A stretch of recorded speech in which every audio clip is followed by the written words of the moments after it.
Hello and welcome to a DFS preview for the 2023 John Deere Classic. My name is Eric, and here at SweetSpotDFS, it's all about trying to hit the optimal lineup every single week. What I like to do in these preview videos is target the stats you want to build your lineups around. So before even selecting the golfers, let's figure out those stats that really matter at this event. And of course, I'll be showing you guys that through the bucket system, which if you're unfamiliar with, check out the description of this video. I do have a link to a video that explains all about it. It's not just the bucket system we'll be talking about. I'll be going over the course and tournament information. We'll go over past, optimal, and GPP winning lineups to try to give you maybe a little idea of how to build lineups this week. I'll review the Rocket Mortgage Classic where Ricky finally won. Congratulations, Ricky. That was awesome. We'll review that because I want to show you how well the Sweet Spot process did last week. If you're following me on Twitter, it was pretty great because, well, we'll get there. I'll show you that in the review. And then, of course, we're going to end this video with the bucket system, which, again, targets the stats you want to build your lineups around. And we'll take a look at some golfers that have those stats. But before we get into the preview, I want to go over some giveaway reminders and then do a giveaway. So let's start, actually, with the Prize Picks giveaway. This is more of a rebate. If you sign up on Prize Picks and use the promo code SweetSpot and put $20 in your account, I will give you $20 back. But Prize Picks is going to match your deposit up to $100. So you could either put $20 in your account and basically play Prize Picks for free and have $40 in your account, or you can go ahead and put that max deposit of $100. Well, I mean, to get the bonus, and then Prize Picks will match it. It'll give you an additional $100. So you'll have $200 in your account, and it'll only cost you $80 because, again, you're getting $20 back from me. Check out the description of this video. There is a link to the Prize Picks homepage. If you go click sign up from there, the Sweet Spot promo code will already populate in that promo code area. So super simple. Again, check out the link down below. Sign up using the promo code SweetSpot. Simple as that. Now, another giveaway that I'm going to be running today is what I call the subscriber giveaway. There's a monthly and weekly version of this. They both require the same thing. They require you to be subscribed and for you to participate on the channel. And really the only way to participate is to comment down below. So if you have been commenting on my videos, you get free entries to this giveaway. You get one free entry per video you comment on. So this video here, this preview, if you want to comment on this video, doesn't matter how many times you comment, you only get one entry. I limit that because obviously some of you guys don't want to compete with other people. So what I want to do is make it fair and reward you that all you got to do is just participate once and you get a free entry. So if you've been doing this for the last month, for the month of June, all of those entries are going to be going into the monthly giveaway that I'll be running shortly after the weekly giveaway. And the weekly giveaway is just from all the entries you just put in last week. So I put out about 6 videos a week. If you comment on each one of those 6 videos, you get the max amount of entries into this giveaway, obviously maximizing the chance for you to win. Now, the weekly giveaway is worth $5. I give away $5 for the weekly giveaway, no matter what. The monthly giveaway, on the other hand, has to reach the sub goal you see all the way over there to the left. So you can see we're behind that. So I'm looking to get to 600 subscribers before I give away $50 that you see up there. So I'll be running this every single month until we hit 600 subscribers. If we continue not to hit 600 subscribers, I'm going to give away Sweet Spot DFS merch. So you can see that here. I'm wearing a sweatshirt that has the Sweet Spot DFS logo. I give away t-shirts. So that's what I'll be doing in the monthly giveaway today, is giving a t-shirt away to whoever participated last month. So why don't we just go ahead and get right into those giveaways, starting with the weekly subscriber giveaway. So I have this as a randomizer on Google Sheets. All I have to do is go ahead and hit the Y here to get our winner. We had 38 total entries. So thank you for everyone who has participated. Your weekly winner who's getting $5 from me is Michael O'Neill. One entry. He came in and participated during the live video. So Michael, if you're watching this, reach out to me. Let me know where I can send you $5. I basically do everything but Apple Pay. So let me know what works best for you and I'll get you your $5. Now, like I said, this goes into the monthly giveaway. So the monthly giveaway had 187 total entries. And this also includes the weekly giveaway that was ran there. So if I scroll down, you can see the Rocket Mortgage Classic was included. All of those entries are into this monthly giveaway. Remember, this winner is going to get a t-shirt with the logo you see on the sweatshirt. So our winner for the monthly giveaway is Shot Like Harden. Congratulations, man. It's been a while since you've won. So I don't remember if you have a t-shirt, or if you don't want a t-shirt, I do have Pro V golf balls or Pro V ones that do have the Sweet Spot DFS just stamp on there. There's not a logo, but we can work something out. Reach out to me. You're pretty, what's the word I'm looking for? Communicative, I guess, with me. So either way, reach out to me on an email or Twitter. Let me know what you would like. I can certainly send you a t-shirt. I can't remember if we already did or not, or we could bank it and say you get another one. I could probably give you a sweatshirt if you'd like. So let me know. Those were your giveaways for the week as well as the month of June. Congratulations to Michael and Shot Like Harden. One last thing to discuss, actually two things to discuss, really. So I have a cheat sheet that you guys can follow along with me as I go throughout my preview, my strategy videos. I'm not sure when I'm going to do a strategy video. How about this? For those listening right now, what would you rather have for a strategy video? I could go live on July 4th at 2 p.m., 3 p.m. How about this? If you want July 4th, it has to be before 4 p.m. And it has to be after the tee times come out. So if the PGA Tour doesn't get our tee times out till like 11 a.m. Central Standard Time, or even noon, it all really depends. So it might be a tight window. But if you're watching right now, let me know when you'd like a strategy video. If you want me to do a live strategy video, let me know. If we can't do it before, yeah, it's going to have to be way before 4 p.m. I want to be done by 4 p.m. So it's going to have to be around 2 or earlier. So give me your time slots between 11 a.m. to 2 p.m. Central Standard Time. If that works for you, we'll do it on the 4th. If not, I'll save it for Wednesday. So if you also want Wednesday, let me know, because I'll do it Wednesday night. It'll probably be Wednesday will be around 8 p.m. I think I still have Golf League on Wednesdays, and that runs usually from 5 to 7:30. So I could go live around 8 p.m. at the earliest.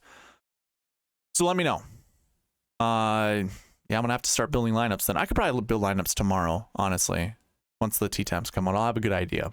But give me your vote. Either July 4th between 11 a.m. and 2 p.m. Central Standard Time, or Wednesday, 8 p.m. It'll just be 8 p.m. I'm not going to go like later. 9 p.m. would be a little too late to start, but 8 p.m. I would start then. So give me those two times, Wednesday or Tuesday, July 4th or July 5th. And if we have a consensus, then I will go with whatever one that is. I will make up my mind around 11 a.m. to July 4th, 11 a.m. So again, let me know. Whatever you would like, I will do, because obviously this is for you guys. Okay. Preview and strategy video. The cheat sheet that you see on the screen, you can find in the description of this video. A link to it at least. When you're here, you can use all the filters that I have on here already. There is a DraftKings filter on the Dream Sheet page, and on the bucket system, there is a bucket system filter. So again, while I go through this in the preview video, or even the strategy video tomorrow or Wednesday, you can follow along with me while doing that. So that's available to you, the cheat sheet. I will have an optimizer ready once the tee times come out. That also I will be giving away. And that just requires you to be subscribed to the channel, comment down below, and reach out to me at sweetspotdfs@gmail.com to let me know you're interested in the optimizer. The cheat sheet, however, is free for you to use. And if you want to copy the data, go up to the file menu and make a copy. That's the easiest way. You can kind of see it all the way up at the top left of the screen. I'm kind of trying to wiggle the mouse so you can see there's a make a copy function there.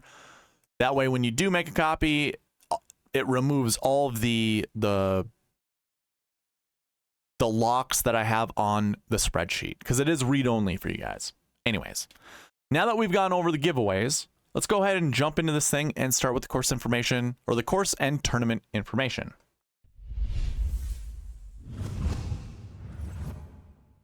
Well, let me zoom in. I'm going to start here with the tournament fact sheets. When it comes to this course information, this is the best place I think you should start. These have all the data points you want to use in your research. If you're unfamiliar with how to get here, you just go to the gcsaa.org. You can't really see it all that well, but you just come to this website, gcsaa.org. Scroll all the way down to the bottom. You're going to see media room, and you're going to see tournament fact sheets right here. You can see me kind of wiggling my mouse. Click on that. That will get you to the tournament fact sheets. And from here, you just go to the PGA Tour. Whatever tour you actually want to look at, you can see it up here. You go to the PGA Tour, and boom, John Deere Classic is right there. I'll close this one, and obviously I have it up. So data points that I think are somewhat important. Let's start with the most important one. To me, when it comes to these data points, it's the turf grass. That is by far the most important stat that I'm looking at, because golfers play better on different grasses. Another important one that I'd look at is probably average green size. Actually, you know what? From the turf grass, this is like most important. I'm going to put this at A tier of importance. B tier would be like green size. That's like a B tier data point, if not even like a C plus tier. I don't really care too much about that. Yardage is important to me, so I'd call this like a B tier when it comes to your research. You use par 71, that would be like C tier. Stimp meter would also be around the C tier when it comes to importance. Again, this is just all importance. And then you can also use the architect, which in this case, if it's not a Pete Dye, Tom Fazio type of golf course, I think there's a couple other ones that I would actually include. Can't think about the top of my head, but D.A. Weibring. That's like maybe a D tier. You know, if we're doing weights, I'm putting 2 out of 100 on this. Maybe not even 2, maybe just 1. So this is where you can come for data points when it comes to research. And I kind of just gave away what I feel for the importance of these research points. Of course, you could use Illinois, because that's where we are, Silvis, Illinois. Any golfer that played at the University of Illinois or who came from the Midwest, probably decent at a golf course like this. You could also use TPC Deer Run as one of your research points. Well, obviously you'd want to, and that would be an A tier data point when it comes to researching. Speaking of the golf course, I do have kind of a shot shape, or if you want to call it like a mapping type of research when it comes to shot shaping. So basically what I like to do is I look at every green, I look at the golf course in its entirety. I look at tee shots from, you know, I would say the most difficult placement or the most difficult tee box, because obviously the PGA Tour is going to set them up on different tee boxes. So I'll look at like the most difficult or the most challenging, I guess, tee box and determine what shot shape is preferred. Not what is required, what is preferred. Because a preferred shot shape is going to give you your best scoring opportunity. So I first look at the off the tee stuff. If there isn't a shot shape that I see off the tee, that's fine. I'll put any. That's what you see on here.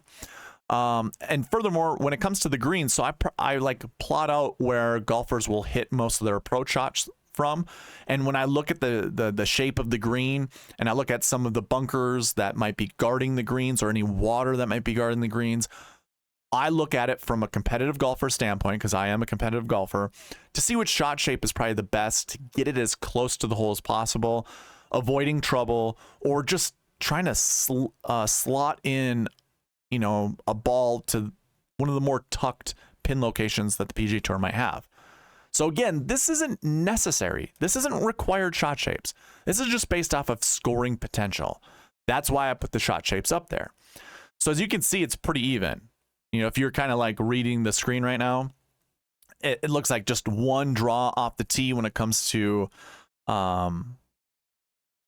shot shapes off of the tee or when it comes to draws off the tee, and 1 fade when it comes to shots off the tee.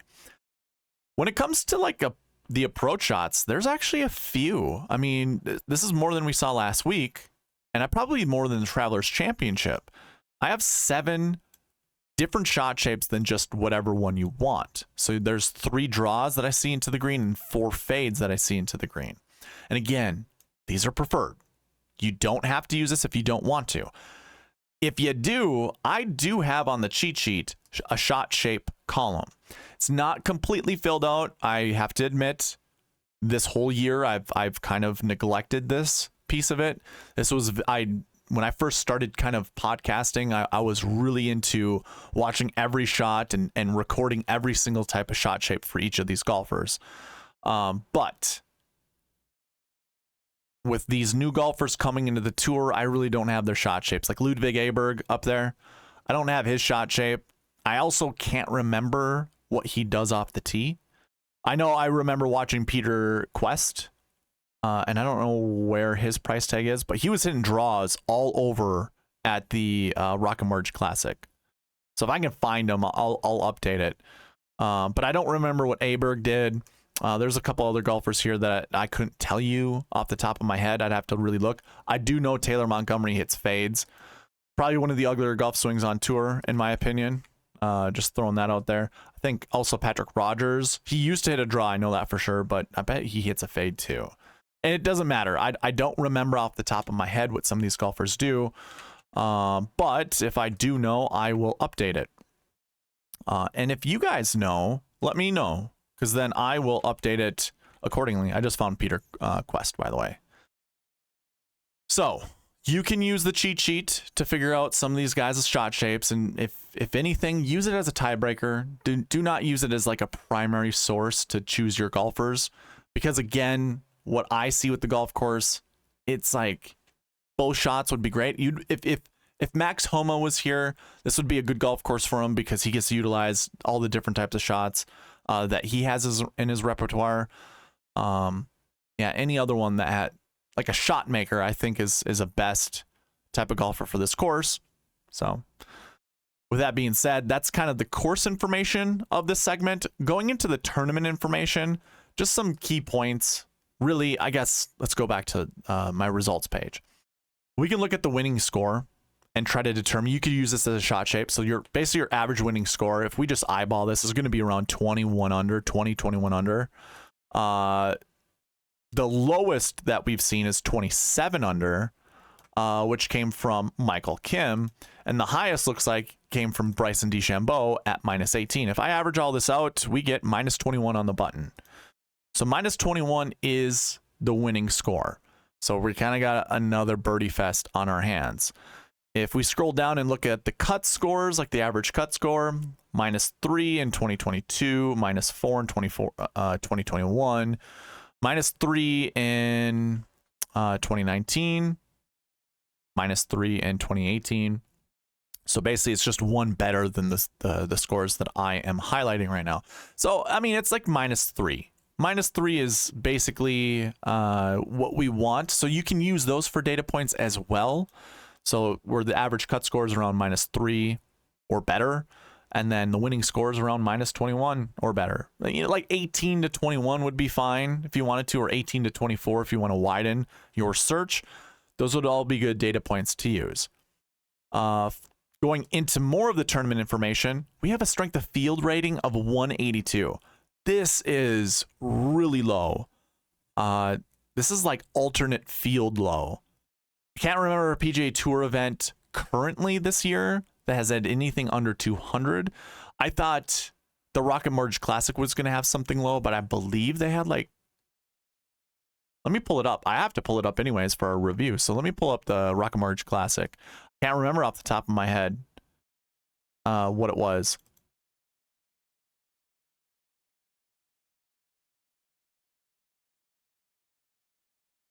Um, 2023, let's see. 281. So this is 100 points weaker than the Rocket Mortgage Classic, which is kind of crazy if you think about it.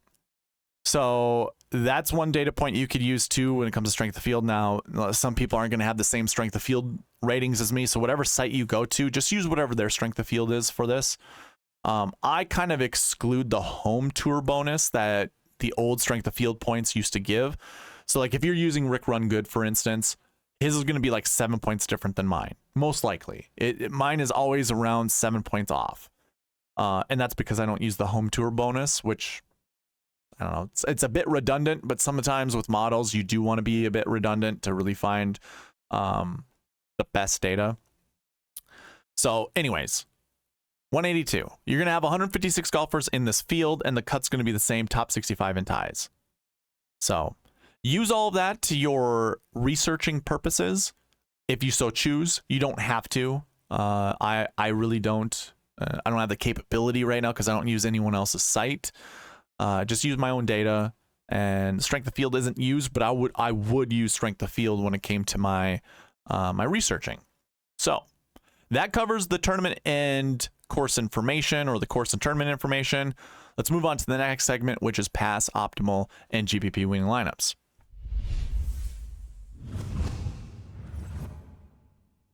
So we go back to 2017, looking at the optimal lineup there.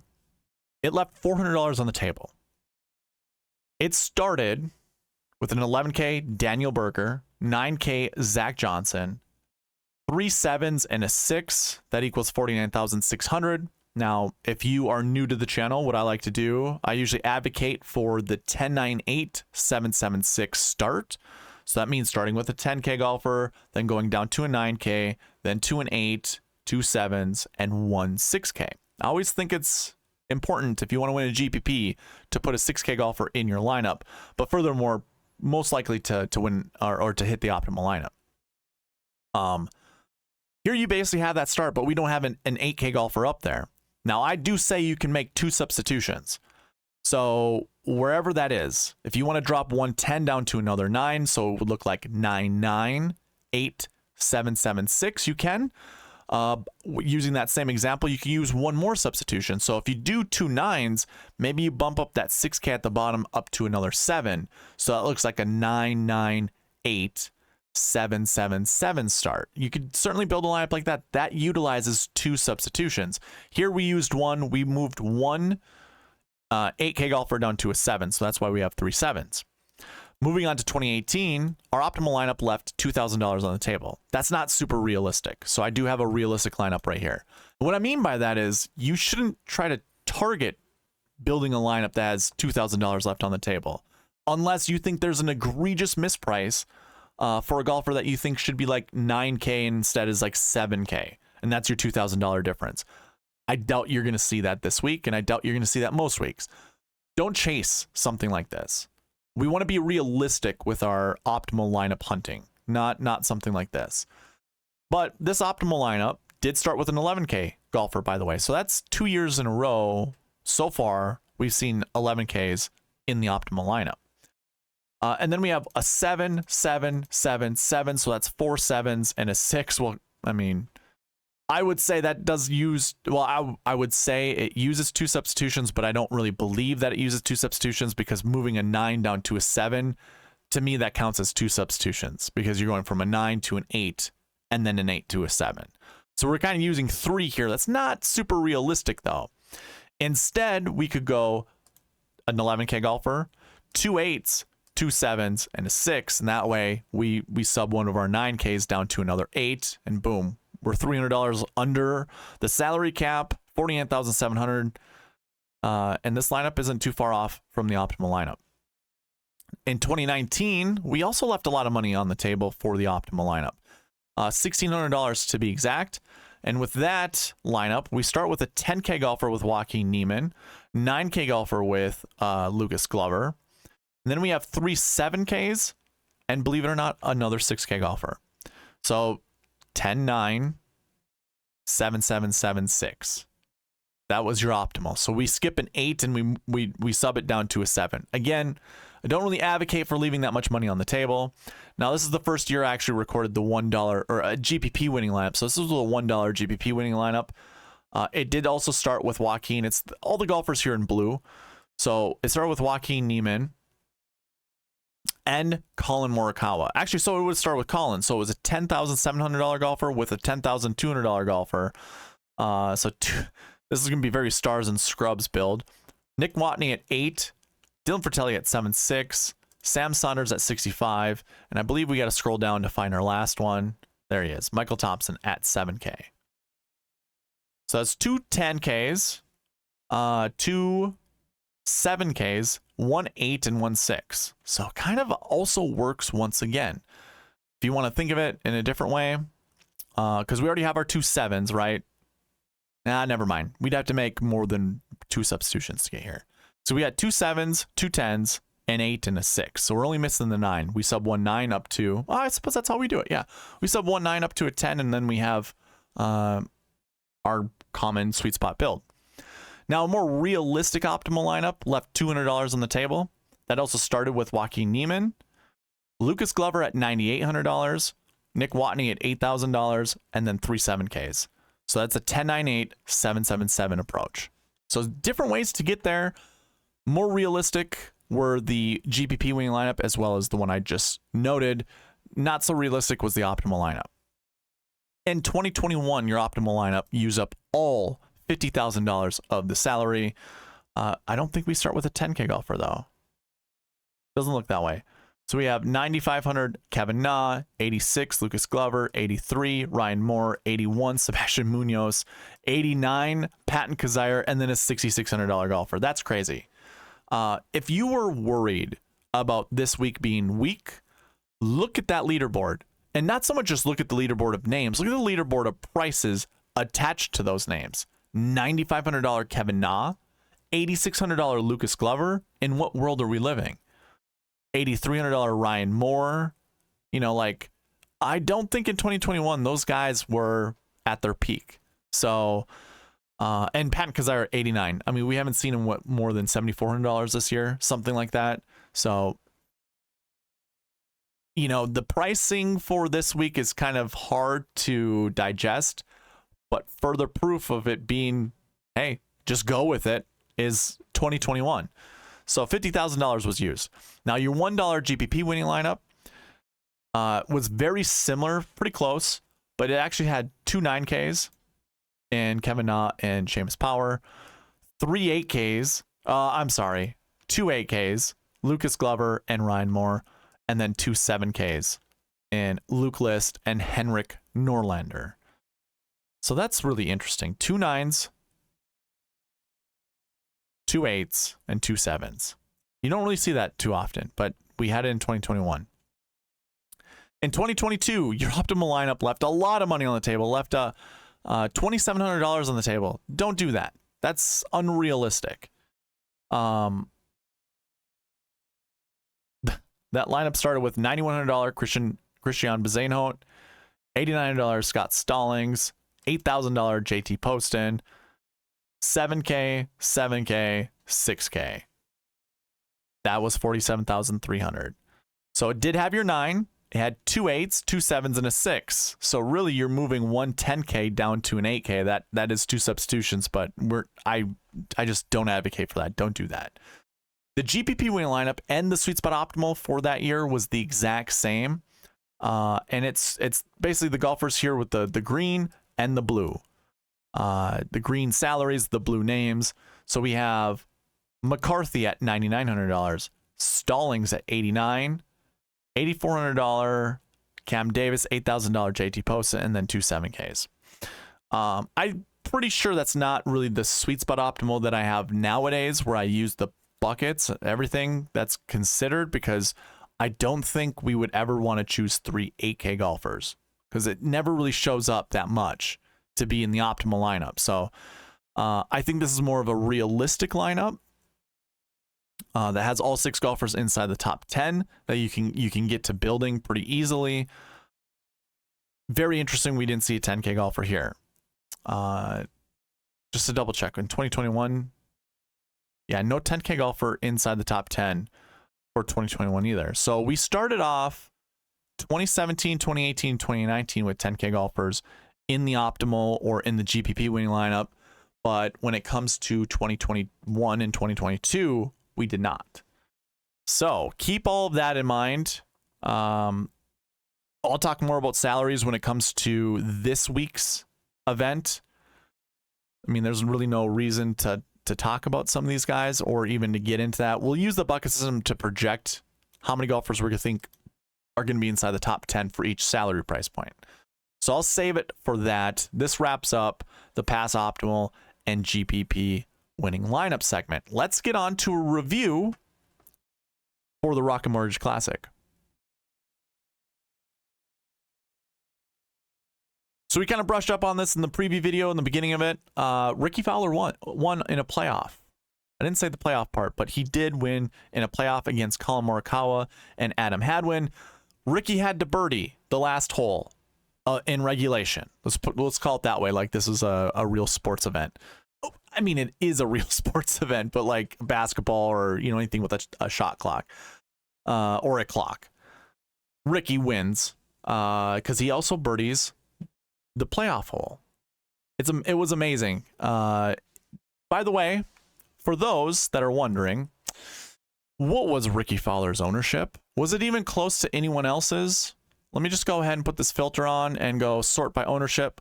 Minus Cody Gribble, who wasn't even in DraftKings. We can go ahead and just get that out. Oh, wow. Whoa. Ricky Fowler's 35%, the most owned golfer in or for the Rocket Mortgage Classic, won the event. By the way, he was also in the optimal lineup. You can see all the colors up there. Optimal, GPP, and Sweet Spot Optimal. Oof. Bad day for the game theory bros. Now I understand. Oh, look at all the other guys down here. Yeah, I mean, there's question marks with a lot of those guys, right? That's fine. But 35%, people are just like, no, not at 35. That's crazy. If you're gonna have leverage over this, you're gonna have to own them in 70% of your lineups. Well, there you go. This was 1 week. Don't get me wrong. I understand this is 1 week, but it still proves the optimal lineup does not care about projected ownership. It never cares about projected ownership at all. I have a video on it. It explains it. That's my 2 cents. I'm not going to go further into it. But that's kind of I'm just going to keep it a quick wrap up of the Rocket Mortgage Classic because I just want to go over the sweet spot process to show you how well it did. When it comes to evaluating how well the sweet spot process did, I come to the bucket system page after I've updated the spreadsheets to show you how many buckets were successful. Now, basically, to create a Y in this column for the success, we first have to look at how many golfers finished inside the top 10 from those buckets. So we basically just obviously kind of not cross-platform, but, do our, I forget what this terminology is. But just take the last year one bucket. We see how many golfers finished inside the top 10, and we look at the projections that I had earlier. So you can see we always round down with the minimum. We always round up with the maximum. The maximum goes to 2, which automatically means the minimum goes to 0. Although if you were to round down, 1.01 would round on to 1. But we want a 2-point buffer. So 0 to 2 was the projection. 2 finished inside the top 10. 1 was in the optimal lineup. 1 was also in the sweet spot optimal, which means that bucket was successful. Now, if you do that and you look at all the projections for each bucket versus how many finished inside the top 10, by the way, if the top 10 number, like let's say this one right here, you see how this is a 6, but the projection was 1 to 3? If this number falls outside the range, then we look at how many golfers finish inside the optimal. And if the optimal finishes inside that range, then it's a yes. So it's first looking at top 10s, then it's looking at optimal lineups. It ignores sweet spot optimal. So when I scroll through this, I mean, you only need to see 6 more buckets to see how well it did. We have 100% success rate. 100% success rate when it comes to the bucket system last week. That means all the projections that I had for the buckets were 100% correct. Meaning, if you just went into the cheat sheet, filter out by each bucket, you could see all the golfers that were included in them. Like, for instance, there were 14 golfers in the last year one bucket. 14. I'm telling you, you want somewhere between 0 to 2. So at most, you only pick 2, but maybe you only want 1. That eliminates 13 golfers from your player pool. Just easy, simple. And maybe you wanted 2. That would have been fine. Then you put 2 in your lineup because there were 2 that did finish inside the top 10. But just say you wanted 1. Perfect. Again, you eliminated 3. There were 13 golfers in this bucket. You only wanted 1, so you eliminate 12 others. You know, and it just goes from there. That's how beautiful this process is, because it eliminates golfers from your player pool that obviously either make sense to you or that follow a model or one thing or the other. And that's why I do it by the buckets. I always do it this way. Now, that's not the only piece that goes into the sweet spot process. The other thing that goes into it are the marquee tee times. So if I were to look at the marquee tee times, basically what I do is I sort from this group rank A to Z, scroll on up, and these were the top 10 groups or the top 9 groups in the Rocket Mortgage Classic. So I'm looking at all 3 of the golfers that are in the group. I'm looking at their sweet spot ranks. I'm adding their ranks all together, and the lowest, it's rank ordered by the lowest total score for each group. That is how I determine who are the best groups at the Rocket Mortgage Classic. Now, the rule that comes with this, I explain it every single strategy video with the marquee tee times, is you want to select 2 to 4 groups and only 1 golfer from each of those groups you want to put in your lineup. So to repeat that, 2 to 4 groups, and only select 1 golfer from each of those groups. So another way to say it too is you want to select 2 to 4 golfers and you don't want them paired up together. Well, what do we see here? Now, these little black tick marks, by the way, are optimal lineup golfers. So that's the one thing I want to look at. I know I haven't really talked about the optimal lineup yet. I will get there. Colin Morikawa was in the optimal lineup. He finished 2nd. Taylor Moore was in the optimal lineup. He finished 4th. Adam Hadwin was in the optimal lineup. He finished 2nd. Ricky Fowler was in the optimal lineup. He finished 1st. That's 4 golfers, by the way, 4 golfers that were in the optimal lineup. If you look at each one of their groups that they were in, you can just see the number over here in the group ranks. They didn't play together. Neither one of them played together. Morikawa was in group 2, Moore was in group 3, Hadwin was in group 4, and Fowler was in group 5. Didn't play together, 2 to 4. Check that one off the list too. That's another success for the bucket system. That means 100% success rate. 100% success rate. If one of these things didn't really match up, then I would look to see what the sweet spot optimal did against the optimal. But I'm just going to save you the time. The sweet spot optimal was the optimal. Believe it or not. The exact same lineup for the optimal lineup was the sweet spot optimal. So you could have built this lineup following the sweet spot process. And your optimal lineup was Ricky Fowler, Colin Morikawa, Adam Hadwin, Taylor Moore, Lucas Glover, and Peter Quest. Now, this doesn't really use 2 substitutions. I understand that. If I were to pull up the optimizer, let me find it. If I pull up the optimizer, I will show you how it works with the buckets, like the rules that are in the buckets. So if I zoom in, let's zoom out just a little bit. Okay. So we're looking at all the buckets, right? And especially when it comes to the salaries, this follows all the projections that I had last week. You know, we want somewhere between 0 to 2 low 6Ks and 0 to 1 low 6Ks, 0 to 2 high 6Ks. But I don't want to select more than 2 6K golfers. Then it's 1 to 3 7s, 0 to 2 8s, 0 to 2 9s, and 1 to 3 10Ks, which, believe it or not, said you wanted a 10K golfer. So if you're one of those that, you know, galaxy brained yourself with saying, no, I don't like any of the 10K golfers this week, or I don't want them because they're going to be too popular, well, you missed out because 2 10K golfers were in the optimal lineup. So when we look at the bucket projections, yeah, the 2 substitutions don't really work out. Now, this isn't a completed optimizer. This is just when I try to figure out what the optimal lineup is and the sweet spot optimal. So that's how you can get there. Because if you remember me talking about this in the optimal versus the GPP winning lineups, that segment of the preview video, I was talking about how you want to start with a 10K golfer, a 9K, an 8K, two 7Ks, and then a 6K. That's where you want to start. And I always refer to it as the 10-9-8-7-7-6 start. You get two substitutions from there.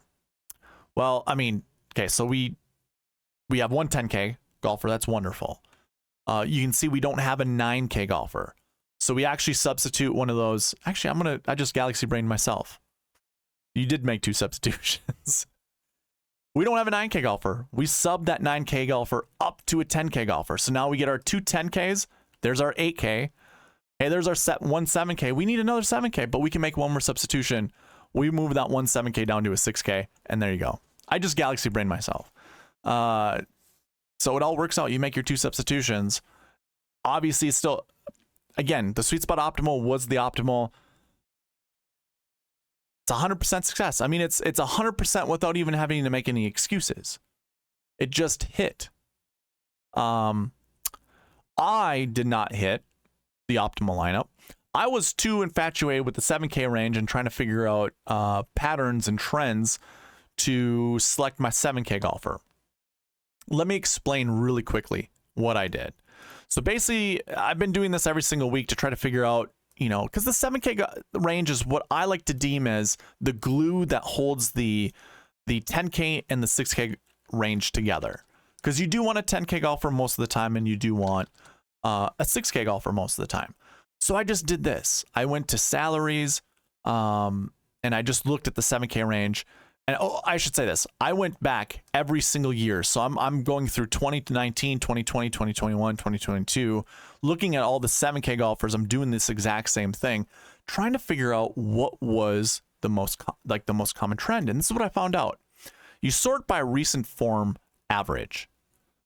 And what ended up happening more often than not were golfers that were in this range right here. Actually, it was not this range. I am so sorry. This range didn't show anything. It was this range in orange. You see all these orange numbers here. And I saw between, I think it was recent form 43 to recent form 58. So like this range right here, you wanted one golfer in this range in your lineup all the time. Not all the time, but most of the time. So that's kind of what I kind of did as a check when it came to building lineups, is I wanted one golfer from there. Well, look at this. Adam Schenk was down here, still in the orange, still, well, he was part of the GPP winning lineup. He was inside the top 10. And then you also had Aaron Rye. So I missed out on those guys because I was very specific with my range. So that's what kind of screwed me. I did have Aaron Rye a few times in my lineups, and I also had Adam Schenk, but it wasn't nearly enough because I kind of kicked him out. The other range was this, where you see the red numbers here. Usually this is the recent form range you want to stay away from, but I had identified it was a range you actually wanted to choose from when it came to building your lineups. Now, I was stuck on this. 66% cut made percentage, so this column right here. Anything that was over 60%, so like, let me do it a different way. Taylor Pendrith was one, Will Gordon was another, and Akshay Bhatia was the other one. Those three golfers, I made sure were in 70% of my lineups. Akshay was in 40% of those lineups, actually. So Akshay missed the cut. And I was a fool I thought it was a prime golf course for him to do. The guy, not super good with putting, which I kind of had heard on some of the other podcasts last week, but just ignorantly ignored it. I didn't care. And it still wouldn't have affected me. When I think back on it, what I wish I would have done, I was kind of a sucker for D-Tree, and most of you guys know that I kind of have a superstition with playing the same price tag, like the golfer with the same price tag. So if I go to, you can see D-Tree up here at $7,400. That made me not want to play Pendrith that much more. I was like, oh, this is perfect. I'll just do D-Tree and Akshay. Now, it wasn't in all of my lineups. Like I said, Akshay was in about 40%. Pendrith were in some good lineups. And Pendrith, by the way, was in third place heading into Sunday. One of those lineups was doing really well. I think I was making $150, and I put in $96 this last week. It's making me $150, the one that had Taylor in it, because it also had Taylor Moore. It had the two Taylors in it. And Taylor was, or Moore down here, by the way, was one of those forgettable ones, because he's kind of in a recent form average all to himself. But he's also in a good bucket with the last year's 6 bucket. Him and Pendrith, they both were in good buckets that I could have just used instead of looking at the recent form buckets and trying to figure out 7Ks and stuff like that with patterns, but I chose not to. So yeah, it was interesting. This was the first week that my 7K analysis didn't pan out. Funny to say that because CT Pan was up here that I really liked. Thankfully, I only had them in 6 of my lineups, and I think I built 184 lineups, so it didn't really hurt me. I didn't look back to see how good those lineups were, but yeah, I just said didn't pan out, and that reminded me of CT Pan. So yeah, I was more. I looked at the 7K range maybe a little too much this last week, and that's what kind of lost it for me. If I would have just stuck to the buckets, because Ricky Fowler and Ludwig Aberg were my top dudes that I wanted to play. And I don't think even Aberg, obviously, he shot really well his first round and then kind of fell off. He did score 88 points, which wasn't terrible. But anyways, I wanted to start a lot of my lineups with Ricky and Aberg and then go from there. I think Cam Davis was in a lot of my lineups too, and he scored pretty good. So yeah, starting someone like Fowler, Cam Davis would have been great for me. That obviously wasn't the optimal lineup. Hey man, we live and we learn, right? So I'm not going to go further into that. I know that was kind of, I don't know, just me addressing the issues with my lineup process. But yeah, the sweet spot process, 100% successful. Could have got you on the optimal lineup because that was what the sweet spot optimal was. It was all good. Let's go ahead and get into the bucket system for the John Deere Classic now.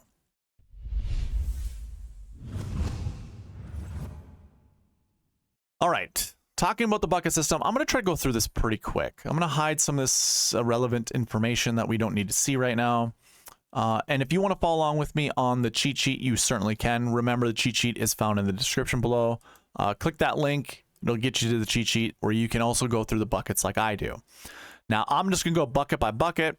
We're going to go over the projections of what I think are going to produce top 10 finishers. So when we look at last year bucket 1, and we're looking at this column here, just remember the rules here. Minimum projection, we always round down. So 0.94 will be rounded down to 0. Maximum projection goes from 1.56. We round up to the nearest number, the nearest whole number, that's 2. So this projection is 0 to 2. That is what I think.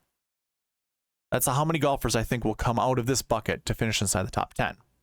So if you want to check that out on the cheat sheet, all you do is you go to the dream sheet portion, go ahead, put the DraftKings filter on there, and what you would want to do is clear out this last year bucket, I should say.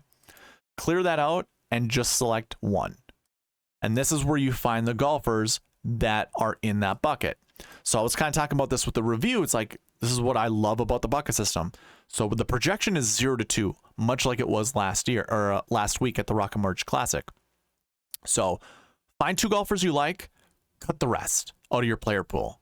Do not let your optimizer select those guys, especially if you feel really confident in those golfers. Now with my optimizer, you can use exposure levels. So it can mix and match 1 or 2 or even 0. Maybe it won't even pick one. It might not even pick one golfer. But let's say you like Denny McCarthy.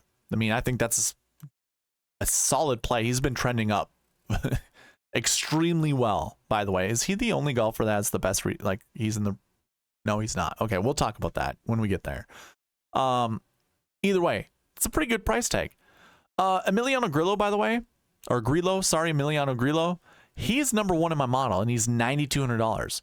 So maybe starting here is the way to go. And if we like one of these 7K golfers, or even like another 9K golfer in JT Poston, who is your defending champion, by the way, we could certainly do that. I have to double check something. I see JT Poston's course history is 60th. That can't be right. Can't be right. Don't mind the clutter on the page here. There we go. JT Poston. Oh, wow. Yeah, no, that is correct.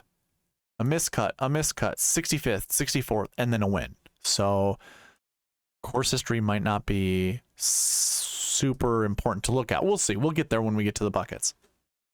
So 0 to 2 is our projection for last year ones. I'm not going to talk about all the other buckets here that are 0 to 2. By the way, your last year 2 buckets 0 to 2, last year 3 0 to 2, last year 4 0 to 2. You might come to this last year 5 bucket and think to yourself, well, this, if we round down from 1.11, that makes 1. So this projection is really 1 to 2. Remember, there has to be a 2-point gap, 2-point gap, or buffer if you want to call it that, between the min and the max. And we always try to go down before we go up.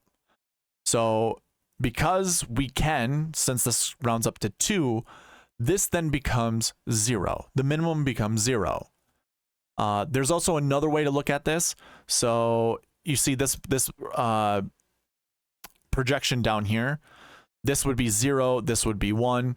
Now, I'm letting you know there's only one golfer in that bucket, so we can just keep it 0 to 1. But let's say there was 2 or more golfers in there. You would change this from 0 to 1 to 0 to 2. That's the only way we bump the maximum up, is if there's nowhere else to go down from 0, then we have to boost up the maximum to 2. So anyways, I just want to mention that with all these buckets. So 1 to 2 really is 0 to 2. And I'm not going to talk about this bucket either. But this one right here, 2 to 5. Last year 6s. So now golfing at the John Deere Classic last year doesn't hurt you. Now, if you're asking me, well, does that include rookies that have never played this course before? It does. But what you'd want to do if you wanted to pair those up is come down to the course history 6 bucket and see what the projection is there. And you can see it says 0 to 2. So at most, for rookies in your lineup, you'd only want 2. Or even veterans that just never played this event, a maximum of 2. So either way, we can look at it this way. They're rookies either on tour or rookies at this golf course if they don't have course history. So that's how I would pair those two things up. Again, that's golfers that have never played this golf course ever. They can be rookies. They can also be veterans that just never choose to play at the John Deere Classic. So keep all of that in mind. So 2 to 5. Now, there are 70 golfers in that bucket, which makes it very difficult to choose how many golfers you should actually pick from. But 2 to 5 is a pretty generous projection.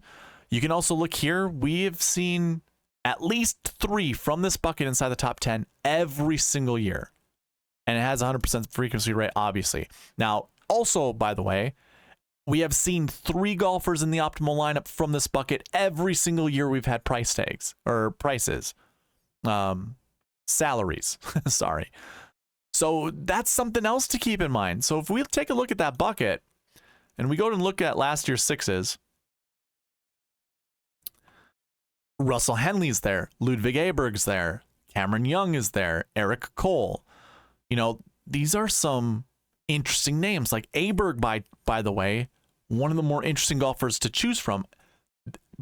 If you're wondering if bombers have an advantage here, we can look at last year's results. If I scroll all the way over to driving distance, which is kind of a cheap way. Chris Gotterup, you're not going to see driving distance. He was kind of a rookie or had a sponsor's exemption here. Guy murders the golf ball, hits it very far. So, and Bryson, well, Bryson won this tournament before he hulked up. Callum Tarran, 310 off the tee. Emiliano Grillo, I mean, I can't believe we're saying 304 off the tee. That's pretty good. So they're not really mashers. I mean, there's Cam Davis, who, 305 off the tee. So 305, 310. I'd say Goddard was probably in at 320, my guess. You mix those in with guys who, bunted off the tee box. 296 in JT Poston, 286 with Christian Bezuidenhout, 290 with Denny McCarthy. So obviously we see him this year. So keep all those things in mind when it comes to building your lineups. If you want to play someone like Ludwig Aberg, I've updated his stats. You're not going to see this on the PGA Tour, but what I did is I took a look at the last 3 weeks, averaged out his driving distances, averaged out his birdie or better distances, or birdie or better. Oh, you can't see it on here. My apologies. I do have it in my... I apologize. I have this in my input sheet that I copy over here. This number was like 320. It's like 321. Bogey avoidance was 12.94, and or let me do it a different way, 0.1294, and then birdie or better was like 0.25. So like he has a really good birdie or better percentage. His bogey avoidance is pretty low in comparison to some of these other guys, and driving distance, he mashes it currently further than Cam Young. Now Cam Young has more events under his belt. Some of these distances are taken, or the distances that go into the average were taking at less than driver golf courses, which is a bit unfair, but that is used. So if you wanted to play someone like Ludwig Aberg, I don't see why you shouldn't. If you want to load up on him, I think you do so. Same goes with Cam Young, but Cam Young has just been playing god-awful golf for a while. So, be wary of that. And then we kind of have a lot of interesting names under those golfers. Eric Cole, Keith Mitchell, Chris Kirk, Seamus Power, Benny Ann, Sepp Straka. Now, I'm not saying you should just select bombers from this group, but I'm just trying to make the argument for Ludwig Aberg. The guy is amazing. And by the way, here's a hot take. I think this golfer, his golf swing, you remember when Matt Wolff, Colin Morikawa, and Victor Hovland came onto the scene and, for good reason was given all the attention? I think this guy, currently right now, how I see his swing is more special than those golfers. Now, there's a lot to be proven with his short game, but that golf swing, how far he hits the ball, his approach into the greens, the guy's talented. And you're going to give me a 6'3" frame that he can grow into. Like, they were kind of joking about this on the broadcast last week. This is what your prototypical golfer is going to look like in the future. I agree. And I think he's the future. So that might be me putting too much stock into him, but holy crap, dude. I'm such a Ludwig Aberg fan. That golf swing is so silky smooth. And I kind of joked about this on the Fantasy Golf Pod last week. I was in the chat just going like, Ludwig Aberg has a top 5 swing on tour. And then you get Josh Bennett going, well, everyone on tour has a top 5 swing.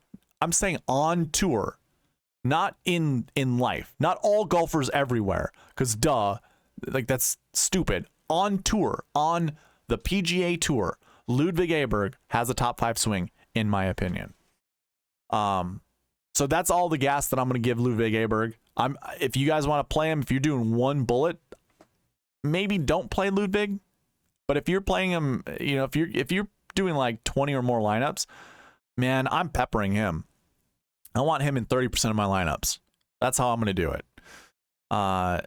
He is 32nd in the model, but here's one thing to mention. I'll also mention this tomorrow. He hasn't had enough events on the professional circuit to get strength of field, like OWGR points. So if we take a look at the OWGR points right here, he has 0. Now, one golfer that I'm like, well, who's in the top 50? So I was looking and I saw, well, you're not going to see Matt Kuchar. And oh yeah, we will see Matt Kuchar. There we go. Matt Kuchar right here. Weird. We don't have course history with Kuchar. That seems odd. Let me double check. I don't have any stats with Kuchar at this event. From 2013 till now, I got nothing with Kuchar. Interesting. Okay, so that's perfect. That was my example. So if you see Matt Kuchar, he is 57th in the OWGR. 57th, Matt Kuchar. If we go to how many points are given to him for his OWGR, 81 points. So I think we could probably add at least 80 points to Ludwig Aberg's score. And if you look at it, he would go from 756 to like 8. That number was higher. Is it because I have filters on this? Here, let me just double check. I swear his point total was higher. I might have to, yeah, okay. Driving distance wasn't updated. Bogey or better or birdie or better and bogey avoidance were not added. Okay, my bad. Oh boy. So with the input sheet that I have to paste over all these things because I just updated before here and thought I was in the clear. Obviously I wasn't. This score was 880. or no, it was 860. So 860 is what his score ended up being. And if you add 80 points, that makes it to 940. Well, if I look at like Adam Schenk, 933, he's 12th in my model. So really, Ludwig Aberg would be probably, well, 11th in my model is 937. So he's going to be a top 10 golfer in my model. Here's number 10, 937 as well. Okay, so yeah, 7th is what? Taylor Montgomery, he's 965. Okay, so he's a little less than that. So yeah, Aberg is going to be 8th or 9th in my model if you incorporate where we would imagine him to be in OWGR, like where he should actually be. Do we think he's better than Matt Kuchar? I would say so. At this current moment, I would say he's better than Matt Kuchar. Obviously, DraftKings thinks he's better than Matt Kuchar. So that's my my little fanboy for Ludwig Aberg. I'm not going to talk more about it, but I think if you think that price tag is outrageous, I would probably, I don't know. He's within, I think, $500 of where he should be. So if you want to say he should be $9,600, I'm cool with that. But his potential, I think, yeah, he's a 9K golfer for sure. I don't mind him being in the 10K range. And if all of you guys don't want to play him because of that, then that's wonderful. I'm still going to keep my exposure set at 30%, and hopefully my 30% trounces yours. So anyways, again, that is my fanboy for Ludwig Aberg. Now, again, the projection for this bucket, I did remember, by the way, is 2 to 5. So you want to select 2 to 5 golfers from here. Be careful, because these 3 golfers could finish inside the top 10. Take care of the projection that I had, meaning all the other golfers down here would be deemed unplayable because they wouldn't be inside the top 10, especially if it's these guys here that do take the top 10 projections if they succeed them. So you got to really ask yourself, do you see that happening? And if not, then obviously these guys are in play, and that's why then that's how you would choose them. So I spent way too much time on Ludwig Aberg. Let's move on to the next couple buckets. Again, follow along with me on the cheat sheet. That's the one way to really figure out what these buckets mean, how many golfers to select from each of these buckets. So when it comes to last week ones, you want 0 to 2. Just throwing that out there. Last week twos, you want 0 to 2 as well. 0 to 2 last week threes, 0 to 2 last week fours, 1 to 3 last week fives, and I'd say this is probably 1 to 4 because I like to use the conservative projection over here. I round this up to 3, which means the minimum then would be 1. So I'm going to use the conservative minimum of 1, but I'll use the kind of risky max projection over here for 4. So this would be 1 to 4. We can take a look at last week 6s. As you can tell, or last week 5s and last week 6s. We want at least one of those. So last week 5s, by the way, are missed cuts from last week. So top of the salary leaderboard is Byung-Hun An, Mark Hubbard, and then, I mean, it's Byung-Hun An at $8,700, and then a slew of golfers, 6K and 7K, including Akshay Bhatia, who I was kind of complaining about during the review of the Rocket March Classic, because I kind of went overweight on him. It's worth noting, you can't see in the golfer information here, Nick Hardy went to the University of Illinois. That's not too far away from this golf course, and I imagine he probably played it a bunch of times. This would be a guy that I would say I would consider, even with the miscut. And obviously, there's a lot of other golfers that you can consider this week. It's just really difficult to determine that based off of what we see in front of us.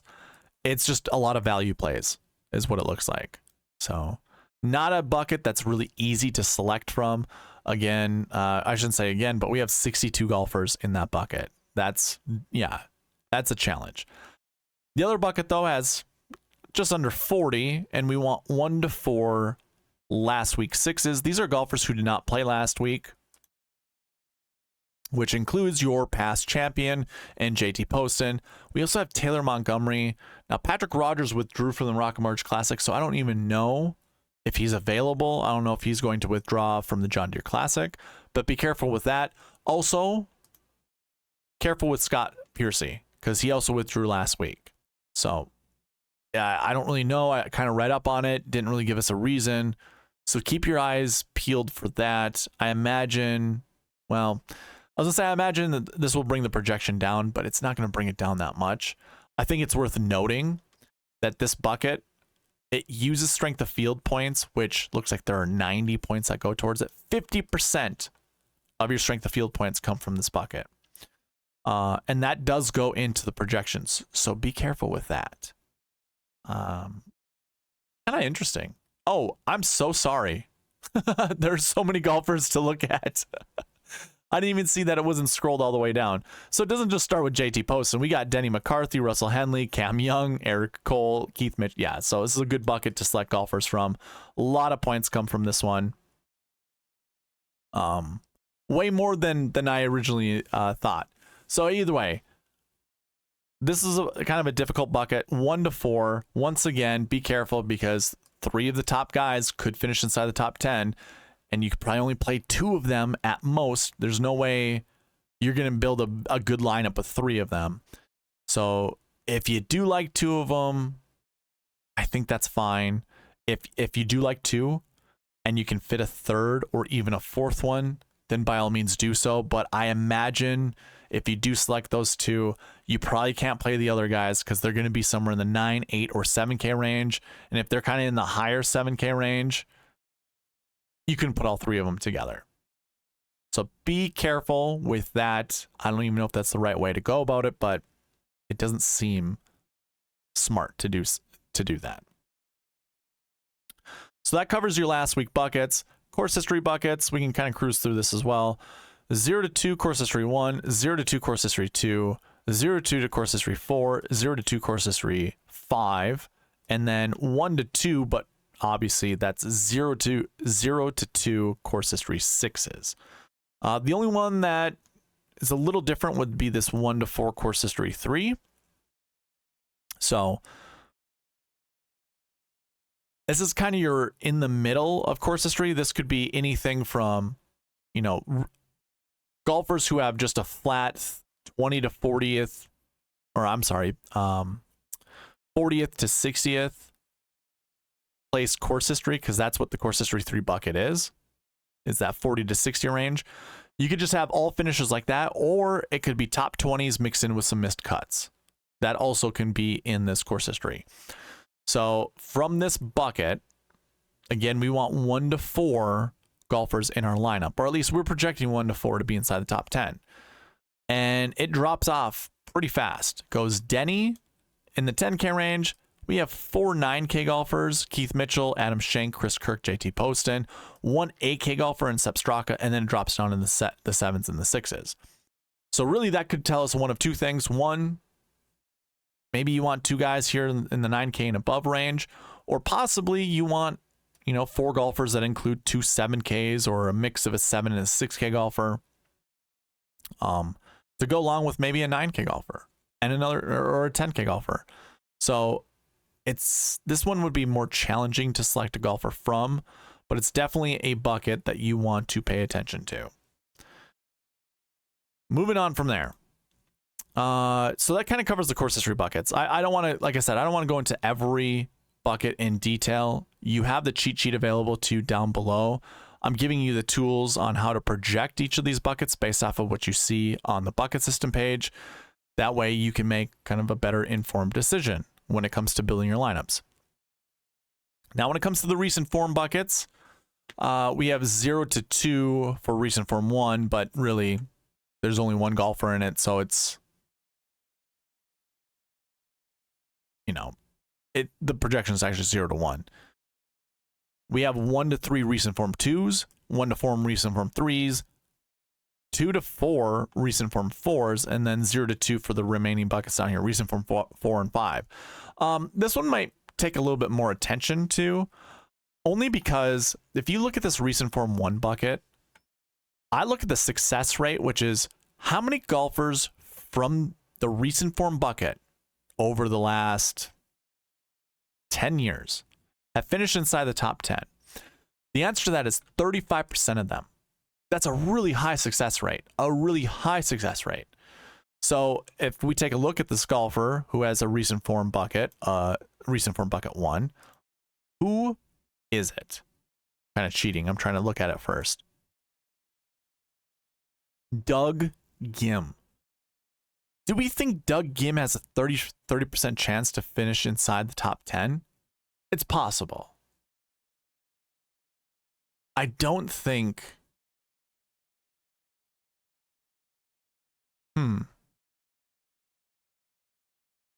I don't know how I don't think I really care that much about Doug Ghim. I think I'm missing some grass stats with him, if I'm being honest. Oh, no. I'm so sorry. This we just hide. This should just say bent.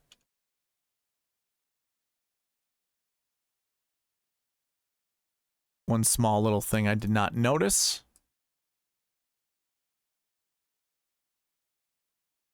Okay. So, I don't think Doug Ghim is like worth 30% exposure in my lineups. If this was like kind of a I guess Doug Ghim could be looked at as a potential like a potential top 10 golfer here in the near future, but I don't think so. He finished 20th place last week, and that's the only event that he's played in the last 7 weeks. If I'm correct here, let's see. Doug Ghim. Never mind. I stand corrected. A 12th place finish in Canada, 15th place finish at the Travelers, and a 33rd place finish at Rocket Mortgage. So he's trending up. Doesn't have the greatest course history, but yeah, I don't know, man. 33% is kind of crazy. Going to one of the buckets that had a lot of high projection. So recent form 3, we want 1 to 4. That is the projection for this bucket. Starts with Keith Mitchell, goes to Adam Schenk. So we have a few 9K golfers up here, 4 of them to be exact. And then 4 8K golfers. Patrick Rogers, Christian Bezuidenhout, Byung-Hun An, and Steven Yeager. So that's all interesting.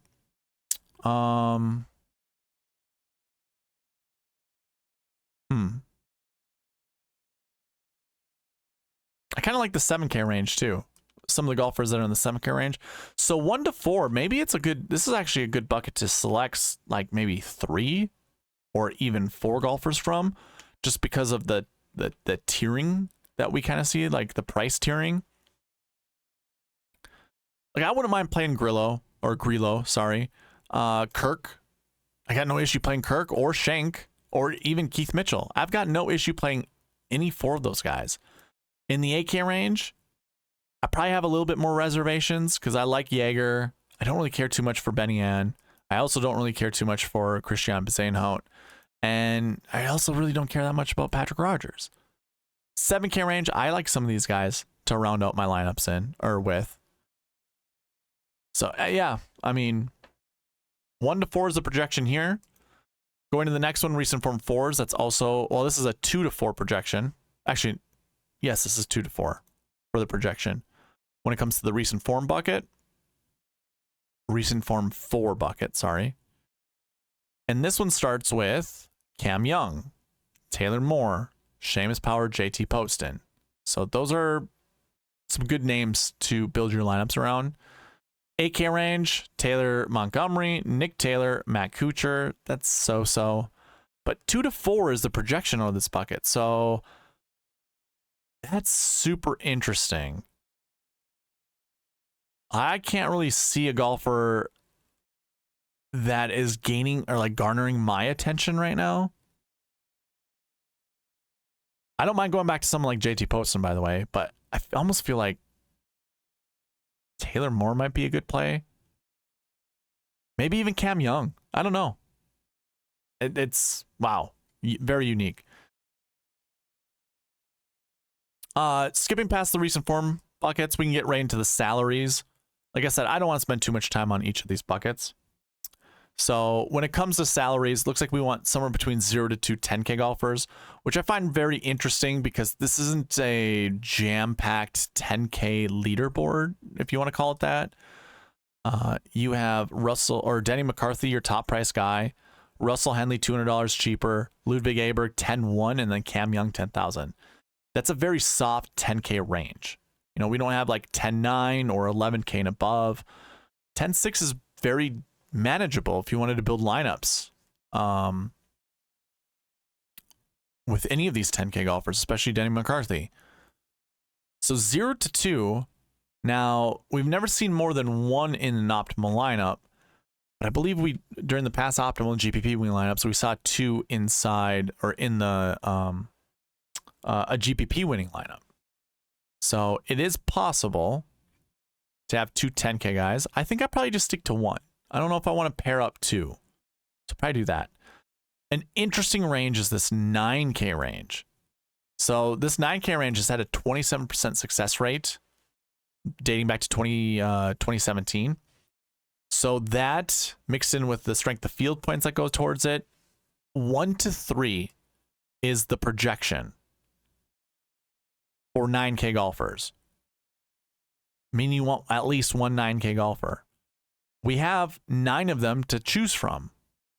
And some very solid names. I don't mind going back to Adam Hadwin. He's number 2 in my model. That seems pretty good. Grillo. Gosh, I gotta remember saying that. Grillo is number 1 in my model.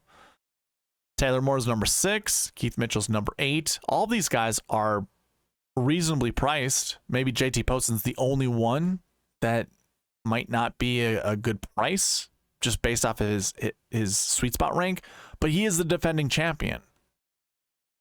So that might give him good vibes. Who knows? Those do play into each golf course. So 1 to 3, I think is very easy to get to with the 9K range. And I have no issue, building, like using the optimizer and having it select at least one 9K golfer every single time. Moving on to the 8K range. Technically, this is 1 to 2, but obviously we want a 2-point buffer. So it moves to 0 to 2. So that's also interesting. Because if we wanted to use the true projection of 1 to 2, we were just talking about Doug Gim. Maybe this is a Doug Gim. I guess if I look at this range, Taylor Montgomery stands out, but I have such a strong detachment from Taylor Montgomery. I just don't think he can put 4 rounds together. And I rather waste my money on other golfers. Like I really like Steven Yeager this week. I have no issue playing like Alex Smalley. I also don't mind going to Ben Yan or Sepp Straka. But now I'm kind of getting more sold on Doug Gim. I kind of want to play Doug Gim a little bit here. So find that to be interesting. Or this 8K range to be interesting. I'm not one that really likes to pepper the 8K range. But at a field like this, I don't mind some of these price tags. Now, the other salaries, I'm not really going to look at every golf. Like, I'm not going to look at the golfers in those ranges, but you want 1 to 3 7K golfers, and then basically 0 to 2 6K golfers. Now, you could play up to 3, because I am projecting 0 to 2 from this higher 6K range, and technically is also 0 to 2 from the low 6K. But you never really want to play more than 1 from that range, and you never really want to play more than 2 from this higher 6K range. And altogether, I kind of like to put a rule in that you don't want to play more than 2 6K golfers, period.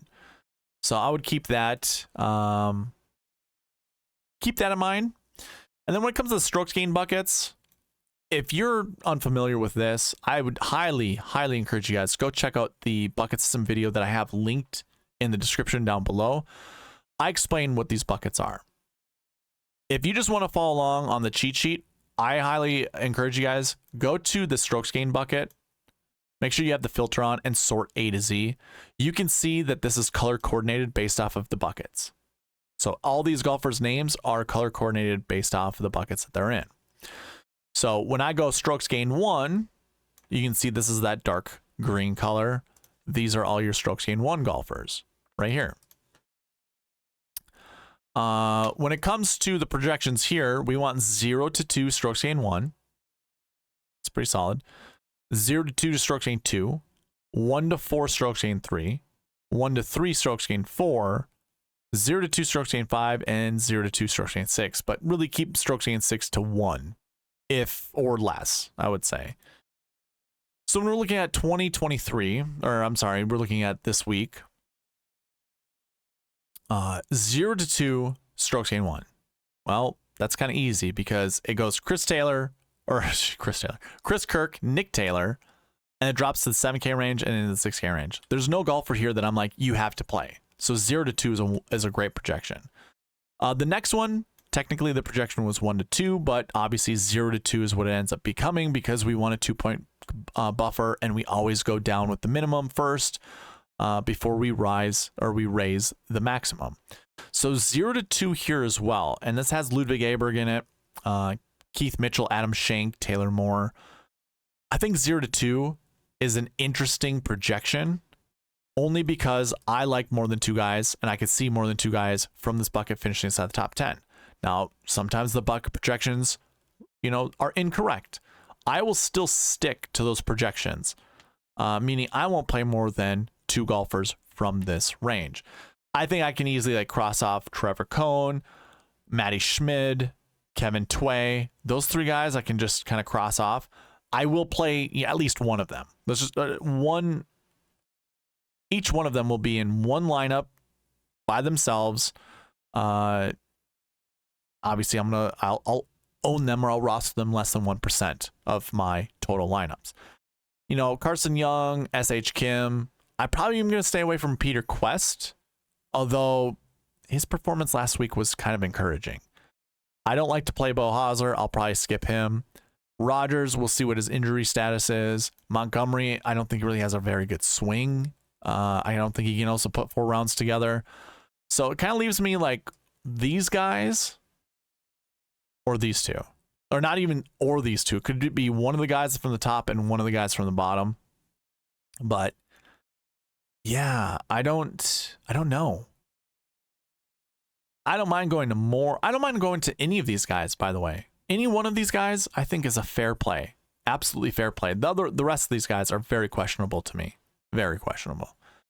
The next bucket had the most for your projections. 1 to 4, by the way. 1 to 4. Starts with Russell Henley and then has Cam Young. No 9K golfers. Drops down to the 8K range. We have 4 of them, including Doug Gim, who we were just talking about. Then we drop to the 7K range, and we got a bunch of those golfers in this field. So 7K and up, by the way, we have 22 golfers total. 6K and down, we have 22 total. So half of your golfers are in the 6K range. So that projection 1 to 4, it might be smart to maybe find at most 3 from the 7K and above range. At most 3. I think maybe 1 or 2 golfers from here, and then maybe you mix and match those with some of these 6K golfers.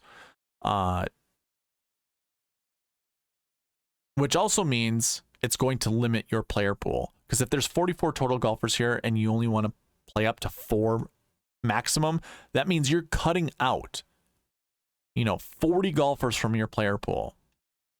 If you're just building one lineup and you're choosing like a core, I mean, some names that I think are interesting is like Nick Hardy.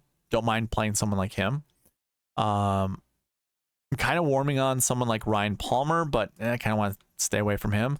Like Steven Yeager, I like Russell Henley, and Doug Gim. Those 4 golfers right now have most of my attention. I also don't mind someone like Kevin Streelman. Give me a savvy veteran. Like at a course like this, I think something a golfer like him plays well at a course like this. And then the rest of them, I don't even know what to do with. So yeah, 1 to 4 there. Your strokes gained 4 had 1 to 3. Just to show you that again. Strokes gained 4 is 1 to 3. And this starts with Denny McCarthy. So you got to make a decision what you want to do in the 10K range. Because we could use like Russell Henley from the previous bucket we just looked at. We could also use Ludwig Aberg from bucket 2. But then Denny McCarthy is the only other 10K golfer. So we have 1 10K in strokes gained 2, 2 10Ks in strokes gained 3, and 1 10K here in strokes gained 4. And you could probably mix and match, or you could probably play 2 of those guys together. if you truly wanted to. So it's up to you. Like Denny McCarthy seems great, but I like Adam Hadwin a little bit more.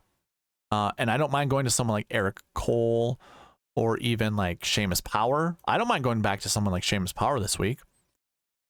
Matt Kuchar and Bezuidenhout are here. I don't really know if I care too much about those guys. The 7K range also kind of seems lackluster, if I'm being honest. Hard to... Like Mark Hubbard and Brennan Todd would be my two favorites. I think that's pretty easy to select those guys. So I don't know what to do there. Again, this projection's 1 to 3. So you really have to map out who you think are going to finish inside the top 10. There's a lot of 6K golfers in this bucket. I don't know. I think Denny McCarthy and Adam Hadwin, in my opinion, hold the most, obviously because of their price tag, but just when it comes to this bucket, if you wanted to bet these two versus the rest of them, I think I would choose McCarthy and Hadwin over the rest of this group, basically all day long. So it's hard for me to give like the stamp of approval for any of these other guys because again, the projection's 1 to 3. And to me, it's like one of these two guys and that's it. I don't even know if I would want to play more than that. I'll mix in some of these 6K golfers, but oh man, it's not good. Stroke chain 5, 0 to 2 as well. Ches Reavie's at the top of that list. It drops into the 6K range pretty fast. So 0 to 2, I think, is a fair projection. I don't really think there's any notable names that we'd really have to talk about. Ches Reavie and Patton Kizzire, maybe. That's it. So we can skip on. And then I have 3 6K golfers down here in the Stroke Chain 6 bucket. I don't even recognize any of their names. So that is the conclusion of the bucket system. If you have any questions, let me know. Just leave them in the chat or email me at sweetspotdfs@gmail.com. It's pretty straightforward when it comes to the projections. Just remember, when it comes to the minimums, you always round down to the nearest whole number. And then the maximums, you always round up. And if the maximum isn't over 2, then the minimum always has to be 0. And if the maximum is under 1, you always bump it up to 2. Always. So that, yeah, I think that's all that covers that. Just some reminders. Let me go ahead and pull this up. I'll do a couple like giveaway reminders. So we just ran the monthly and weekly giveaway earlier in the video. So if you want to go check to see if your name was called, go check it out. But a reminder, if you're subscribed, any amount of participation on any of these videos, so commenting on them, will give you a free entry into both the monthly giveaway as well as the weekly giveaway. And every Monday during this preview video, I do a weekly giveaway and I give away $5. All those entries go into the monthly giveaway also, where I will run that the first Monday of the next month. So I like to reward those that participate on the channel. So if you want to get involved, be subscribed and comment down below. If you need a topic, give me your 2 favorite golfers you want to play this week. I think that's pretty simple, pretty easy. And then also Prize Picks. There's a link in the description. If you click that link, it'll bring you to the homepage for Prize Picks. Just go hit sign up. The Sweet Spot promo code will already be put in there. Fill out your information, put $20 in your account, and I will give you $20 back. Plus, Prize Picks will match up to $100, meaning they will double whatever your investment is. Your first initial deposit, by the way. So if you want to play this for free, just put $20 in because you're going to get 20 back from me, and Prize Picks will give you an additional 20. So you actually get $40 total. If you want to maximize the amount of money you can get back from Prize Picks, put $100 in your account or somewhere in between, whatever you'd like. Again, link in the description. Again, you could follow along with me throughout this video using the cheat sheet. I will have an optimizer ready tomorrow. But one big reminder. I usually do live videos Tuesday nights. Obviously, this Tuesday night is July 4th. I am not available after 4 p.m. So if you'd like a live video, a live strategy video, the options are this. We can either go between 11 a.m. to 2 p.m. And that's not me saying start at 11 a.m. It's like I will start at any time between 11 and 2. Because again, I got to be done by 4. So if we start at 2, I will run until 4 and then I'm done. So we can do a live video tomorrow, July 4th. And that can be, again, between 11 a.m. and 2 p.m. If not, if you would much rather to be on Wednesday, Wednesday will be at 8 p.m. at the earliest. I will run it out till maybe 9 p.m. Like that would be my start time. If I can't start between 8 to 9 p.m., then I will just cancel the live show completely. But this is for your voting. Maybe I'll put a poll on the channel. I'm not sure. But you could also just reply down in the comment section, letting me know what works best for you. Would you rather be on July 4th between 11 a.m. to 2 p.m. Central Standard Time? That'd be my starting time, by the way. Once again, starting time, somewhere between 11 a.m. to 2 p.m. with a hard stop at 4 p.m. Or Wednesday night, starting at 8 p.m. at the earliest. And again, probably running 2 hours. So let me know what works best for you. I'll be paying attention. I'll make my decision before 11 a.m. tomorrow or 11 a.m. on July 4th. I will make up my mind. You might not get much of a warning when I'm going to go live. So check your YouTube between 11 or even Twitter. I'll post it there between 11 a.m. and 2 p.m. Central Standard Time. You will know if I'm doing it tomorrow, July 4th, or Wednesday, July 5th. That's all that I have for you guys. So for all you sticking around all the way to here, thank you for watching. Please leave a like, comment, subscribe on your way out, and I'll see you in the next one. All right, bye.